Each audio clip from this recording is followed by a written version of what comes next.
Arquitectos de la cultura de la muerte. Margaret Sanger. Los planificadores del sexo. Por Donald DeMarco y Benjamin de Waike. Margaret Sanger, hija de Michael Genesee Higgins y Ann Purcell Higgins, nació el 14 de septiembre de 1879 en Corning, Nueva York.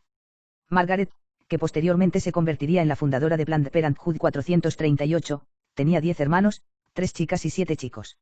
Además de eso, la madre de Margaret tuvo 7 abortos. Mientras que su madre conservó, aunque de forma callada, una profunda fe católica, el padre de Margaret fue para ella la influencia omnipresente en sus años más tempranos. En palabras de Margaret, Michael Higgins era un inconformista de la cabeza a los pies, 439. Era un socialista y librepensador 440 al que le hervía la sangre al ver el tratamiento que recibían los más pobres y que se mostraba receloso de la religión organizada, especialmente del catolicismo. De ahí que no permitiese a su esposa ir a misa o instruir a los niños en la fe. Irónicamente, se ganaba la vida, esculpiendo ángeles y santos a partir de enormes bloques de mármol blanco o granito gris para las tumbas de los cementerios, 441. Pero como su apoyo a determinadas causas políticas, en particular, la defensa de un impuesto único sobre la tierra, supuso una ofensa para los católicos, además de que invitó a un conocido crítico del cristianismo ortodoxo a hablar en Corning, perdió buena parte de su negocio, de modo que hacer frente a las necesidades de su siempre creciente familia se le hizo cada vez más difícil. Su carácter poco previsor no hizo sino agravar esta dificultad. Con frecuencia empleaba el dinero necesario para la casa en sus causas favoritas, como cuando utilizó todo el dinero destinado a pagar el carbón del invierno para un banquete en honor del reformador social Henry George. En su autobiografía, Sanger deja claro cuáles fueron las impresiones de su infancia que tuvieron más influencia sobre ella de cara a su posterior cruzada por el control de la natalidad. En sus recuerdos de Corning, las familias grandes eran algo asociado con la pobreza, los trabajos más duros, el paro, el alcoholismo, la crueldad, las peleas y las cárceles. Las familias pequeñas lo estaban con la limpieza, el placer, la libertad, la luz, el espacio, el sol. Los padres de las familias pequeñas poseían sus casas en propiedad, en ellas, madres de aspecto juvenil tenían tiempo para jugar al croquet con sus maridos por las tardes en sus cuidados jardines. Sus ropas tenían estilo y encanto y estaban rodeadas por la fragancia de su perfume. Caminaban en sus expediciones para ir de compras con sus hijos de la mano, los cuales a todas luces disfrutaban positivamente de su derecho a vivir. Para mí, la distinción entre felicidad e infelicidad en la infancia estaba entre las familias pequeñas y las familias grandes, más que entre la riqueza y la pobreza. 442. Como se ha mencionado ya, todo lo que pudo hacerse con respecto a la educación religiosa de Margaret se hizo furtivamente, bajo la sombra de su padre librepensador.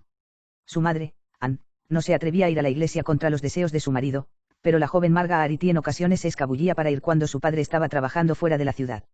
No fue bautizada hasta el 23 de marzo de 1893, a los 13 años, también en secreto recibió la confirmación un año después, en julio de 1894. Pero como las opiniones que su padre tenía con respecto al catolicismo eran bien conocidas, no se sintió precisamente bienvenida en la iglesia. Margaret dejó Corning para ir al Claverack College, que era un instituto de enseñanza secundaria en régimen de internado. Allí conoció a Corey Albarsan, con el cual se comprometió en secreto. No obstante, en lugar de consumar el compromiso casándose, optaron por un matrimonio a prueba. Margaret no llegaría a finalizar sus estudios. Su padre se la llevó de vuelta a casa porque su madre estaba muriéndose. En contra de sus convicciones, Michael Higgins permitió que un sacerdote le administrase los últimos sacramentos el 31 de marzo de 1899. Mi cielo comienza esta mañana, respondió la madre de Margaret después de recibir el último sacramento. Margaret, que nunca se sintió especialmente cercana a su madre, permaneció de pie a un lado sin experimentar emoción alguna. A Margaret no le agradó tener que dejar la escuela para volver a casa, lo cual provocó que en lo sucesivo tuviese constantes peleas con su padre, al que acusaba de haber matado a su madre. Solo tenía 49 años cuando murió. Pero esos 18 embarazos a ti no te afectaron en absoluto, le gritaba. Muy pronto, Margaret volvería a dejar Corning, esta vez para siempre. Acabó recalando en White Plains, Nueva Jersey, trabajando como aprendiz de enfermera en un hospital. Allí, en una fiesta con los compañeros de trabajo, conoció a un joven arquitecto, William Sanger, que inmediatamente se enamoró de ella. William no escatimó gasto alguno en cortejar a Margaret. Ella por su parte se sintió atraída tanto por él como por sus ideas radicales. Era un anarquista, incluso más firmemente contrario que su padre a toda religión organizada. Se casaron después de que William literalmente se la llevase en un coche de caballos en el calor del agosto de 1902 para ponerla, sorprendida y molesta, ante un clérigo y 2 testigos que los aguardaban. Se sintió a la vez airada por el atrevimiento y muy feliz por encontrarse casada. Poco después la pareja se trasladó a Nueva York y seguidamente a Hastings. Pronto llegarían 3 bebés, Stuart, en 1903, Grant, en 1908 y Peggy, en 1911. Margaret era una madre poco atenta, que se mostraba afectuosa con sus hijos pero a quien la vida del hogar le aburría. Como ha subrayado su biógrafa Madeline Gray, le encantaba abrazar y besar a sus hijos, pero responsabilizarse de ellos era otra cosa distinta. 443.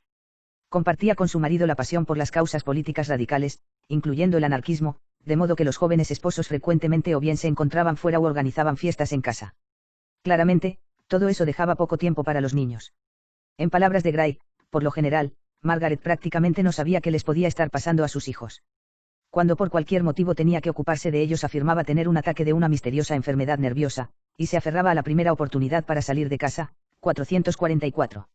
Más que ocuparse de sus hijos, como su propia madre se había ocupado abnegadamente de ella y de sus hermanos, Margaret normalmente se encontraba fuera, en algún otro lugar, dejándolos a cargo de los vecinos o de cualquiera que tuviese a mano. 445. El tiempo que dedicó a frecuentar los círculos radicales le puso en contacto con el movimiento por el control de la natalidad, y en 1911 ya se encontraba dando conferencias y escribiendo sobre la necesidad de la contracepción. Al igual que su padre, la situación de los trabajadores pobres, las terribles condiciones en que vivían y trabajaban, le inspiró una vibrante indignación que impulsó su deseo de promover distintas causas socialistas. También descubrió que participar en las discusiones de los radicales le resultaba mucho más interesante que la maternidad. Precisamente en esas discusiones fue introducida al movimiento del amor libre, por Emma Goldman. Aunque William Sanger era un radical, esto no podía aceptarlo. A juzgar por sus acciones posteriores, a todas luces Margaret pensaba de manera distinta. Durante este tiempo, Margaret abandonó su completa inmersión en la política radical y volvió a dedicarse a la enfermería, concentrándose en el trabajo como matrona. Trabajando para la Asociación de Enfermeras a Domicilio de Nueva York, visitó zonas sumidas en la pobreza para ayudar a las mujeres a dar a luz.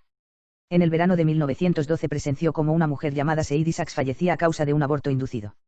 Según Sanger, la mujer había solicitado 3 meses antes que le facilitasen algún tipo de contraceptivo. Este suceso fue para ella un punto de inflexión. Me fui a la cama, esa noche, sabiendo que no importaba cuánto me costase, ya se había acabado de paliativos y curas superficiales, estaba decidida a buscar la raíz del mal, a hacer algo para cambiar el destino de unas madres cuyas miserias eran tan vastas como el cielo. 446. O eso es lo que a ella le gustaría que creyésemos. Si bien la imagen de Sachs claramente tuvo algo que ver en su defensa del control de la natalidad, pronto veremos cómo otros dos aspectos de su pensamiento se dibujan como causas mucho más importantes en su cruzada para el control de la natalidad, la liberación del deseo sexual y la nueva ciencia de la eugenesia. William Sanger fue hundiéndose más y más conforme su esposa propugnaba cada vez más abiertamente las maravillas de la libertad sexual. Él y Margaret asistían a las veladas nocturnas, así se llamaban, que se celebraban en el salón de la casa de Greenwich Village, propiedad de la rica divorciada Mabel Dodge.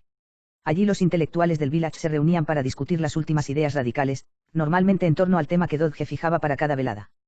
Pronto Margaret fue bien conocida por sus opiniones con respecto a la sexualidad. Dodge comenta, fue ella la que nos introdujo a todos a la idea del control de natalidad, que, junto a otras ideas relacionadas con el sexo, se convirtió en su pasión. Fue la primera persona que conocí que se mostraba como una abierta y ardiente propagandista de los gozos de la carne. 447. Pero Margaret no se limitaba a predicar una teoría. En el verano de 1913, durante el curso de su visita a la promotora del amor libre Emma Goldman, tuvo una relación sentimental que, según confesó a un confidente, verdaderamente me liberó. 448. William lo descubrió y montó en cólera, igual que se enfureció al ver cómo los niños habían sido abandonados prácticamente a su suerte. Como relató su hijo Grant, madre raramente se encontraba en casa.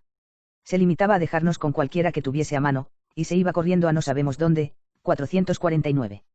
William había descubierto ese dónde y, aunque violentamente enfadado, decidió que una segunda luna de miel en París podría reconstruir el matrimonio, a la vez que proporcionarle una oportunidad de arrojarse en brazos de su pasión por la pintura. Allí permanecerían 6 meses. En Europa, a Margaret le encantó encontrar disponibles muchos métodos de contracepción y, cuando solo llevaban allí un mes, insistió en volver a América para difundir la información. William quería seguir en Europa. Margaret se llevó a los niños y zarpó sin él. Muy pronto William oyó el rumor de que ella se había buscado otro amante. No le hizo gracia en absoluto la sugerencia de su esposa de que él también se buscase una concubina. El marido anarquista se sentía profundamente disgustado ante el hecho de que su esposa abrazase con tanto entusiasmo una posición anarquista en lo que hacía a la sexualidad. En esa época Margaret dedicó sus considerables energías a escribir, comenzando con la publicación en 1914 de The Woman Rebel, La Mujer Rebelde, un periódico presidido en su cabecera por el lema, no hay dioses. No hay amos. En el Sanger clamaba contra los males del capitalismo y de la religión y cantaba los beneficios de la contracepción. Durante esta época se agudizó su rebelión contra el matrimonio. Cuando William se quejó desde París de que había oído más rumores, le informó de que necesitaba mantener relaciones sexuales para relajarse y le dijo que a diferencia de él, que era capaz de observar la continencia, ella era incapaz. En este punto, nadie podría haberla acusado de hipocresía. Su actitud y su comportamiento eran perfectamente acordes con los artículos de la doctrina que ella misma había definido y que proclamó en The Woman Rebel, El deber de la mujer es mirar al mundo cara a cara, con una mirada en los ojos que diga vete al infierno, tener ideales, hablar y actuar desafiando las convenciones. 450. En lo que constituyó un presagio de su influencia como arquitecto de la cultura de la muerte, también afirmó, las mujeres rebeldes reclaman los siguientes derechos: el derecho a la pereza, el derecho a ser madre soltera, el derecho a destruir, el derecho a crear, el derecho a vivir y el derecho a amar. 451. A finales de 1914, su enfrentamiento con las autoridades en lo tocante a su promoción del control de la natalidad y de las ideas anarquistas había llegado a un extremo tal, que tuvo que huir a Europa para evitar ser llevada a juicio. Dejó atrás a sus hijos y a su marido, que para entonces había vuelto a Estados Unidos. A mediados de diciembre escribió a William dando, según sus palabras, por finalizada una relación de más de 12 años. 452. 3 años después le pediría el divorcio, proceso que llevaría otros 4 años antes de hacerse oficial. Durante el año que pasó en el exilio, se dedicó afanosamente a recopilar más información sobre el control de la natalidad de las fuentes europeas y se sentó a los pies del gran sexólogo, Havelock Ellis, al cual reverenciaba como una especie de profeta científico sexual. Sangar se refería a él llamándolo, el rey. También haría de él su amante, lo cual molestó tanto a la esposa de Ellis, Edith, que intentó suicidarse varias veces, murió por un coma diabético provocado por su quebrantada salud. Su relación con Ellis no sería en absoluto la última. El anarquista Lorenzo Portet, Johann Goldstein, Hugh de Selincourt, el magnate del aceite 3 en 1 J. Noasley, con quien posteriormente se casaría por su dinero y al que obligó a firmar un acuerdo prenupcial que le otorgaba completa libertad sin preguntas, H. G. Wells, Herbert Simons, Harold Child, Angus MacDonald, Jaab Sam Pittman, y muchos otros cuyos nombres se han perdido para los biógrafos, todos fueron sus amantes. Ese fue el patrón de toda su vida. Ya anciana, puso por escrito el siguiente consejo para su nieta de 16 años: besarse, manosearse e incluso mantener relaciones plenas es algo bueno mientras sea sincero. Nunca he besado a nadie sin ser sincera. Por lo que hace a las relaciones sexuales, te diría que 3 veces al día es más o menos lo adecuado. 453. No le satisfacía actuar siguiendo solo su voraz e ilimitado deseo sexual, así que racionalizó su sexualidad de acuerdo con una teoría evolutiva bastante singular. Según Sangar, el deseo sexual era un impulso dinámico biológico que llevaba la evolución más allá de la simple supervivencia de los más aptos y hasta el desarrollo del genio. Pero el camino sexual hacia el genio se enfrentaba a obstáculos, porque, los dogmas éticos del pasado, no menos que los científicos, pueden bloquear el camino hacia la verdadera civilización. 454. Pero la verdadera ciencia pronto traería la liberación. La psicología está empezando a reconocer las fuerzas ocultas en el organismo humano. En el largo proceso de adaptación para la vida social, los hombres han tenido que mantener a raya los deseos y los impulsos que nacen de esas energías internas, de las cuales los más grandes y los más imperiosos son el sexo y el hambre. 455. Mientras que, el hambre ha dado lugar a la lucha por la existencia, la gran fuerza del sexo ha desempeñado un papel no menos fundamental, no menos imperativo, no menos incesante en su dinámica energía. 456. La importancia del sexo, por lo tanto, no era primariamente la procreación, como piensan la mayoría de los pensadores evolucionistas. El sexo es la fuerza evolutiva que crea el genio. La ciencia moderna nos enseña que el genio no es una especie de misterioso don de los dioses, ni el resultado de una condición patológica y degenerada, más bien se debe a la remoción de las inhibiciones fisiológicas y psicológicas y de las restricciones, que hace posible la liberación y el encauzamiento de las energías internas primordiales del hombre, llevándolas a su expresión plena y divina. La remoción de esas inhibiciones, así nos aseguran los científicos, hace posible unas percepciones más rápidas y profundas, tan rápidas, de hecho, para el ser humano ordinario que parecen prácticamente instantáneas o intuitivas. 457. No hace falta decir que Sangar entendía que el cristianismo había cegado la fuente del genio humano. Sin embargo, para Sangar, aún había lugar para la esperanza. De forma lenta pero segura estamos derribando los tabúes que rodean al sexo, los estamos derribando impulsados por la pura necesidad. Los códigos que han rodeado al comportamiento sexual en las llamadas comunidades cristianas, las enseñanzas de las iglesias relativas a la castidad y a la pureza sexual, las prohibiciones de las leyes y las convenciones hipócritas de la sociedad han manifestado su fracaso como salvaguardas frente al caos y los estragos producidos por el hecho de no reconocer el sexo como una fuerza motora de la naturaleza humana, una fuerza tan grande, o incluso más grande, que el hambre. Su energía dinámica es indestructible. Puede ser transmutada, refinada, dirigida, incluso sublimada, pero ignorar, descuidar, o negarse a reconocer esta gran fuerza elemental no es nada más que necedad. 458. De hecho, en un curioso giro de su razonamiento, Sangar afirmaba que la insistencia cristiana en la virtud era la verdadera causa del vicio, de las políticas indiscutidas de la continencia, la abstinencia, la caridad y la pureza. Solo hemos recogido las cosechas de la prostitución, las enfermedades venéreas y otros innumerables males. 459.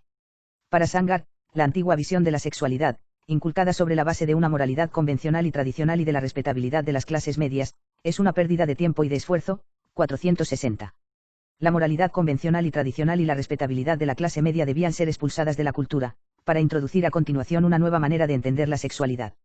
El mayor problema, que es el que debemos afrontar en primer lugar, es la abolición de la vergüenza y el miedo al sexo, lo cual exige una reeducación. Debemos enseñar a los hombres el poder arrasador de esta radiante fuerza. A través del sexo, la humanidad puede llegar a la gran iluminación espiritual que transformará el mundo, que iluminará el único camino que conduce al paraíso en la tierra. Solo así debemos de forma necesaria e inevitable concebir la expresión sexual. 461. Para Sangar, la liberación de la sexualidad de toda restricción se convirtió en una especie de objetivo religioso que presidía su visión mundana del paraíso, según la cual, los hombres y las mujeres no malgastarán sus energías, en la creencia cristiana, de las vagas fantasías sentimentales de la existencia extramundana, sino que se darán cuenta de que aquí en la tierra, en una utopía sexual creada por ellos mismos, encontraremos nuestro paraíso, nuestra morada permanente, nuestro cielo y nuestra eternidad. 462. Por supuesto, en tal paraíso habría una gran necesidad de controlar la natalidad. Pero debemos tener claro que la liberación del deseo sexual no fue la única razón por la que Sangar promovió el control de la natalidad. Sangar veía el control de la natalidad como una solución eugenésica que ayudaría a eliminar el peso muerto de la basura humana. 463. Del mismo modo que para ella de la sexualidad podía surgir el genio, sus argumentos eugenésicos también se expresaban en términos evolucionistas. En la historia temprana de la raza, la llamada ley natural, es decir, la selección natural, reinaba sin interferencias. Bajo su inmisericordia regla de hierro, solo los más fuertes, los más valientes, podían vivir y convertirse en progenitores de la raza. Los débiles, o morían tempranamente o eran muertos. Hoy, sin embargo, la civilización ha aportado la compasión, la pena, la ternura y otros sentimientos elevados y dignos, que interfieren con la ley de la selección natural. Nos encontramos en una situación en la que nuestras instituciones de beneficencia, nuestros actos de compensación, nuestras pensiones, nuestros hospitales, incluso nuestras infraestructuras básicas, tienden a mantener con vida a los enfermos y a los débiles, a los cuales se les permite que se propaguen y, así, produzcan una raza de degenerados. 464. En contra de lo que a Planned Parenthood le encantaría que creyésemos, la eugenesia no era un tema marginal para Sangar, ni simplemente obedecía que fuese una mujer de su tiempo. Por el contrario, fue algo absolutamente esencial para su concepción y propagación del control de la natalidad. En 1917 Sangar fundó The Birth Control Review que, si bien no tenía un tono tan radical como el Reval, estaba igualmente plagada de los argumentos más poderosos y crudos a favor de la eugenesia. Uno de los lemas favoritos de Sangar, con los que adornaba la cabecera de la revista, era, control de la natalidad, crear una raza de purasangres. El lema dejó de utilizarse en 1929 y fue sustituido por el más digerible, bebés por elección, no por azar. 465. Para Sangar, el problema más urgente hoy día es cómo limitar y disuadir el exceso de fertilidad de los mental y psicológicamente tarados. De hecho, posiblemente los métodos drásticos y espartanos podrían imponerse por la fuerza a la sociedad norteamericana si ésta continúa de forma complaciente promoviendo la procreación irresponsable, resultado de nuestro estúpido y cruel sentimentalismo. 466.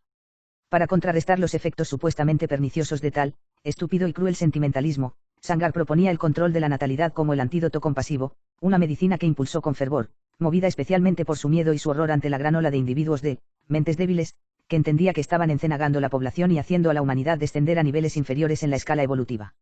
No cabe más que un programa práctico y factible para enfrentarse al gran problema de los incapaces, evitar el nacimiento de los que podrían transmitir la imbecilidad a sus descendientes.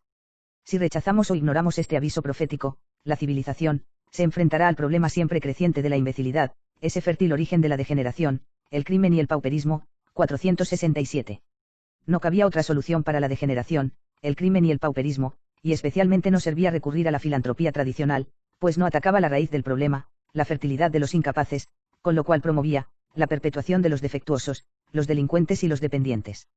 Estos son los elementos más peligrosos de la comunidad mundial, la maldición más devastadora frente al progreso y la expresión humana. 468. La filantropía de Sangar no perpetuaría el peso muerto de la basura humana. 469, sino que aplicaría inmediatamente medios eugenésicos para eliminar el problema.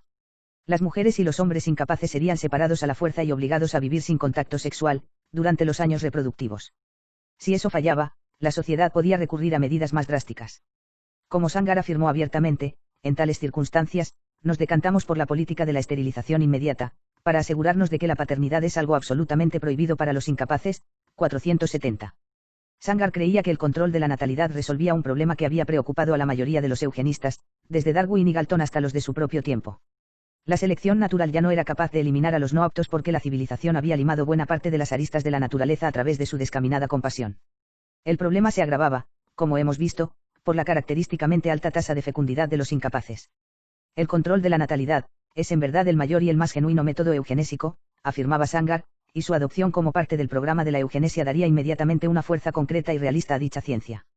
Por esta razón, el control de natalidad de corte eugenésico ha sido aceptado por los eugenistas más clarividentes como el medio más constructivo y necesario para la salud racial. 471.